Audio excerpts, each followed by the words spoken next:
In the past 13 years, World Book sales have increased 800%. And even this enormous volume is expected to double in the next 5 years or less.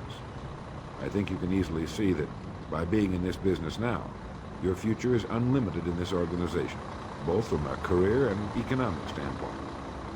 It is being undecided, uncommitted about what we're going to do that keeps us from doing our best. We're working with one hand and looking around with the other. As a result, we do neither satisfactorily. And remember, this work contains within it the road to greatness, the key to anything you want for yourself and your family. Hundreds of people have already proved this in the last few years, so make the decision once and for all. Once this has been made, you'll feel as though a weight has been lifted from your mind. Perhaps for the first time in your life, you will know where you are in the world. You know you have a place where you can serve, where you're needed and respected, where what you're doing is important. Once this decision has been made, we come to the second. Decide to become a professional at your business. You see, we can either compete or create. If we compete with all the other people in our line of work, we must be willing to accept the same rewards. If that's what we want, fine. But if we want to become professionals at what we do, then we must create. And when we begin to do this, there's no limit to that which we can achieve.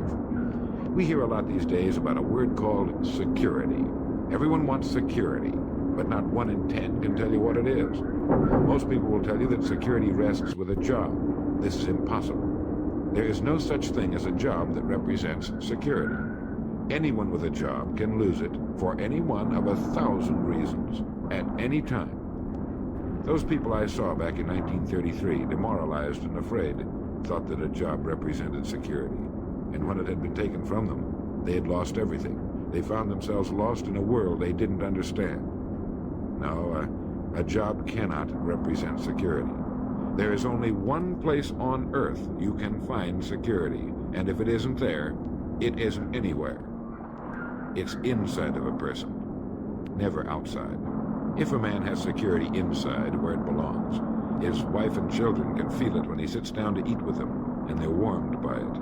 If a man has security inside where it belongs, you can see it walking down the street, and you can feel it when he enters a room. That's security, and you can't take it away from him. You can take away his money, his home, everything but a wife who's willing to start over, and most of them are, and drop him anywhere in the country.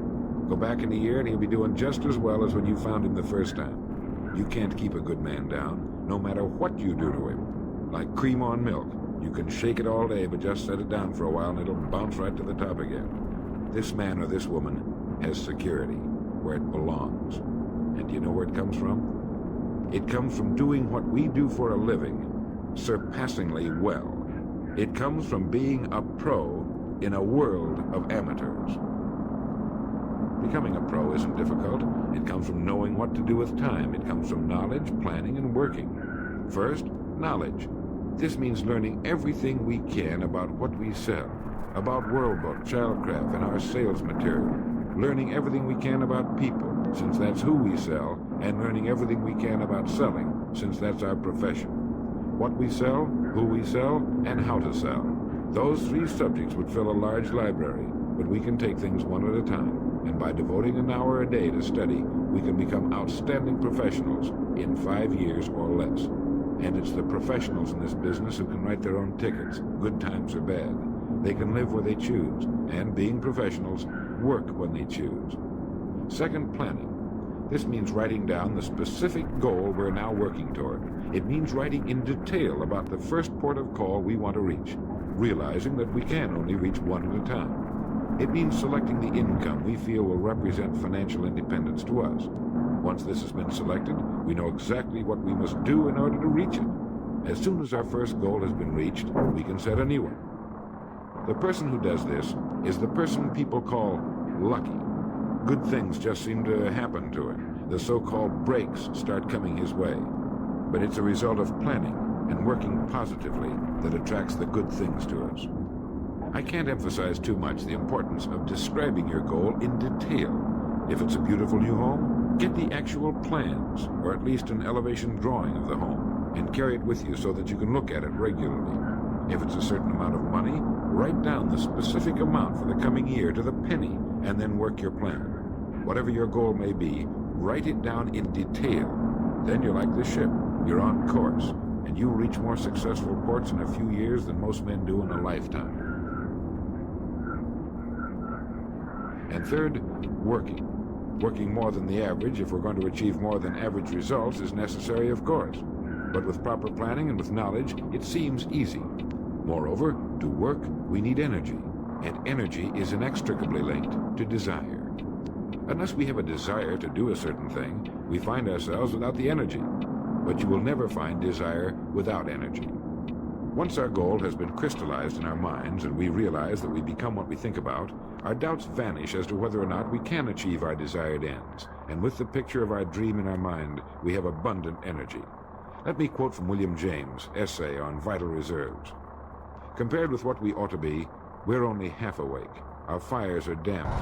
Our drafts are checked. We're making use of only a small part of our possible mental and physical resources.